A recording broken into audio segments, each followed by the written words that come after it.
রাঙামাটি তীরন্দাজ ধারাবাহিকের আজকের পর্বে আপনারা দেখতে চলেছেন যে সত্যজিৎ তো সেই ওর নাম মুখে ঘোমটা দেওয়া মেয়েটার ব্যাপারে বাড়ির সবাইকে জানায়। আর এটা শুনে বৃন্দা তখন বলে, আচ্ছা রাঙা, তোর কি কোনো কারোর সাথে মানে কোনো মহিলার সাথে তোর কি কোনো শত্রুতা ছিল?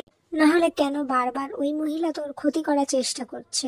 এরপর সত্যজিৎ বলে, আপনারা এসব নিয়ে বেশি ভাববেন না, আমরা সমস্ত কিছু ইনভেস্টিগেট করছি আর ওই মহিলাকে তো আমরা ঠিক খুঁজে বের করবোই। এরপর প্রমিতা বলে, হ্যাঁ আপনাদের ভরসাতেই তো আছি। তারপর রাঙার কাছে যে বলে, রাঙা তুই এসব নিয়ে একদম চিন্তা করবি না, চল আমার সাথে ঘরে যেয়ে তুই বিশ্রাম নিবি। রাঙা তো কিছুতেই উঠতে পারে না, তখন একলব্য রাঙাকে ঘরে নিয়ে যায়। এদিকে বৃন্দা তো আহিরির হাত ধরে টানতে টানতে উপরে নিয়ে যায়। আহিরি ঘরে এসে বলে, কি করছো কি বড় বৌদি, তুমি এভাবে আমাকে নিয়ে আনলে কেন? বৃন্দা তখন বলে, দেখো আহিরি, আমি কিন্তু কিছু করিনি, আর তাছাড়া আমি এখন আর রাঙার আগের মতো ক্ষতি চাই না। তাহলে কি করছে বলো তো এইসব? আহিরি একটু ভয় পেতে থাকে, কিন্তু সে বলে, পুলিশ অফিসার তো ইনভেস্টিগেট করছে, নিশ্চয়ই খুঁজে পেয়ে যাবে ওই মহিলাটিকে। এরপর বৃন্দা বলে, আচ্ছা আহিরি, তুমি রাঙার সাথে একলব্যের ডিভোর্সের ব্যাপারে কিছু কথা বলেছো? তখন আহিরি বলে, না কিছু বলিনি। তখন বৃন্দা বলে, আর কবে বলবে তুমি? রাঙা আর একলব্যের মাঝে তো তোমাকেও ঝুলে রেখেছে একলব্য, আর নিজেও তোমার আর রাঙার মাঝে ঝুলে রয়েছে। আর কবে তুমি বলবে বলো তো? কত দেরি হয়ে গেছে, এমনিতেও ডিভোর্সের কাজে অনেক সময় লাগে। আর তাছাড়া এখন চারিদিকে ছড়িয়ে পড়ছে রাঙা এই বসুবাড়ির ছোট ছেলে একলব্য বসুর স্ত্রী আর একজন পাইলটের স্ত্রী। বৃন্দা যতটা পারে আহিরের কানে একলব্যের মনটা বিষিয়ে দেওয়ার চেষ্টা করতে থাকে। আহিরি তো কিছু বলে না, চুপচাপ থাকে। এরপর বৃন্দা বলে, তুমি কিছু একটা করো হারি, না হলে এমন দেরি হয়ে যাবে যে তুমি এই বাড়িতে আর ঢুকতেই পারবে না। ঘি আর আগুন পাশাপাশি থাকলে একদিন কিন্তু অঘটনটা ঘটেই যাবে। এরপর আহিরি কিছু না বলে চুপচাপ ওখান থেকে বেরিয়ে চলে আসে। আহিরি ঘর থেকে বেরিয়ে যেতে বৃন্দা ভাবতে থাকে, তুমি কি সত্যি এতটা ভালো আহিরি, নিজের প্রেমিককে অন্য একজনের পাশে থাকতে, তার কেয়ার করতে দেখে তুমি এতটা শান্ত কিভাবে আছো? তুমি কি সত্যি এরকম, নাকি এর পেছনে অন্য কিছু রয়েছে?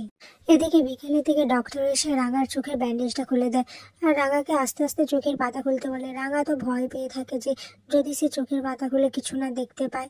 এটা বুঝতে পেরে একলব্য আর প্রমিতা রাঙাকে সাহস দিয়ে বলে, খোল আস্তে আস্তে, দেখবি কিছু হবে না, সমস্ত কিছু তুই দেখতে পাবি।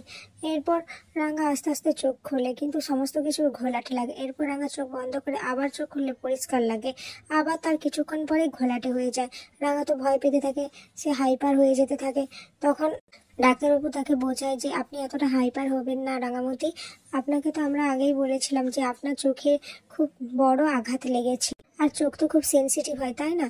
এখন কিছুদিন আপনাকে এরকম দেখাবে, তারপর আবার সমস্ত কিছু আপনি পরিষ্কারভাবে দেখতে পেয়ে যাবেন, কিন্তু এখন আপনাকে খুব সাবধানে থাকতে হবে।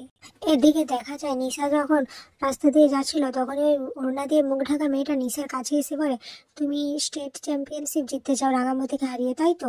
তখন নিশা বলে, হ্যাঁ, তার জন্য আমাকে ভালো লক্ষ্যভেদ করতে হবে, মাঠে পারফর্ম করতে হবে, নাহলে আমি কিভাবে জিতবো?